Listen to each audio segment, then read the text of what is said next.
Bismillahirrahmanirrahim. Assalamualaikum warahmatullahi wabarakatuh. Alhamdulillahi rabbil alamin. Kali ini kita akan membahas suatu materi, yaitu akhlak terhadap Allah. Yang dimaksud berakhlak terhadap Allah adalah berakhlak mulia terhadap Allah, adalah bersandar hanya kepada Allah, bersabar, ridha akan ketetapan Allah baik dalam ketetapan syariat maupun takdir, dan tidak berkeluh kesah terhadap hukum, syariat dan takdir yang telah ditetapkan olehnya.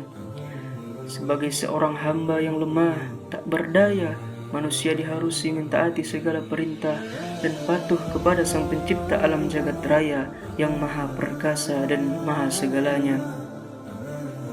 Kemudian mencintai Allah Subhanahu wa Ta'ala.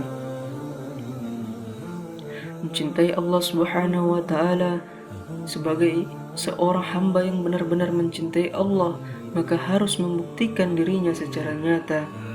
Rasulullah adalah sosok manusia yang berakhlak mulia, dan ternyata beliau mencintai Allah di atas segala-galanya. Kemudian bertakwa kepada Allah. Takwa adalah menjauhi diri dari siksaan Allah Subhanahu wa Ta'ala dengan meyakini bahwa Allah senantiasa mengawasi semua perbuatan kita, juga senantiasa berjalan pada aturan yang telah ditetapkan oleh Allah Subhanahu wa Ta'ala. Menjaga diri dari azab Allah Subhanahu wa Ta'ala dengan mengerjakan amal soleh dan takut kepada Allah Subhanahu wa Ta'ala, baik secara sembunyi-sembunyi ataupun terang-terangan. Kemudian berzikir kepada Allah Subhanahu wa Ta'ala, mengingat Allah Subhanahu wa Ta'ala dalam segala hal, baik dalam keadaan senang, susah, dalam keadaan suka maupun duka, baik di waktu pagi maupun di waktu sore, karena sejatinya dengan mengingat Allah tidak dapat disebut kelemah lembutan kepada Sang Khalik.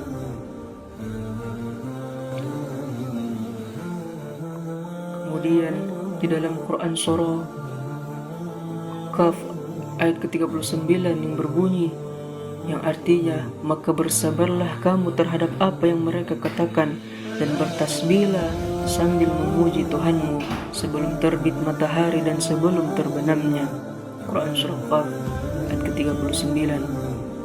Kemudian berdoa dan tawadu. Berdoa atau memohon kepada Allah Subhanahu wa Ta'ala sesuai dengan segala hajat yang diinginkan, sebagaimana contohnya kita memiliki sebuah hajat, kemudian bermunahajatlah kepada Allah agar segala urusannya dipermudah, baik dalam urusan duniawi maupun ukhrawi. Berdoa dengan penuh keyakinan kepada Allah. Selain daripada berdoa, manusia sebagai makhluk yang berakal dianjurkan pula bekerja, karena selain berdoa, diharuskan untuk juga berusaha dengan cara bekerja ikhlas karena Allah. Kemudian tawadu ialah bersikap tenang, sederhana, dan menjauhi perbuatan takabur. Kemudian akhlak terhadap Allah juga yang pertama itu ikhlas. Ikhlas adalah tujuan untuk mendekatkan diri kepada Allah Subhanahu wa Ta'ala dari hal-hal yang dapat merusaknya. Dalam arti lain, ikhlas adalah meyakini Allah sebagai tujuan dalam segala bentuk ketaatan atau selalu berkonsentrasi kepada Allah. Kemudian syukur, yaitu sebuah sikap mental seorang hamba untuk tidak menggunakan nikmat yang diberikan Allah Subhanahu wa Ta'ala untuk melakukan perbuatan maksiat kepadanya. Bila kita sudah mensyukuri nikmatnya, berarti kita bersyukur kepadanya.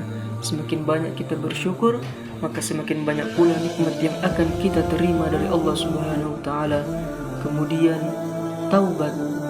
Taubat ialah kembali dari sifat-sifat tercela menuju sifat-sifat terpuji, kembali dari larangan Allah Subhanahu wa Ta'ala menuju perintahnya, kembali dari maksiat menuju hal-hal yang taat.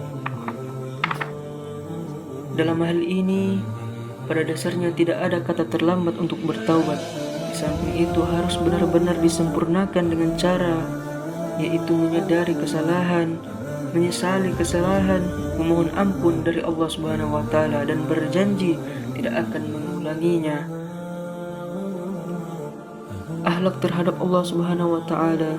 Dari uraian-uraian yang tadi dapat dipahami bahwa akhlak terhadap Allah Subhanahu wa taala, manusia seharusnya selalu mengabdikan dirinya kepadanya dengan penuh keikhlasan dan bersyukur kepadanya, sehingga ibadah yang dilakukan ditujukan untuk memperoleh keridhaannya akan tercapai.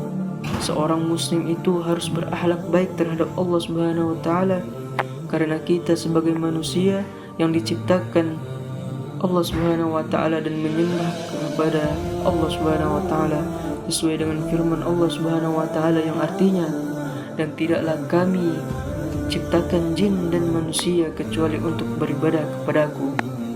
Semoga apa yang kita telah bahas tadi menjadi petunjuk atau rahmat atau taufik kepada kita semua.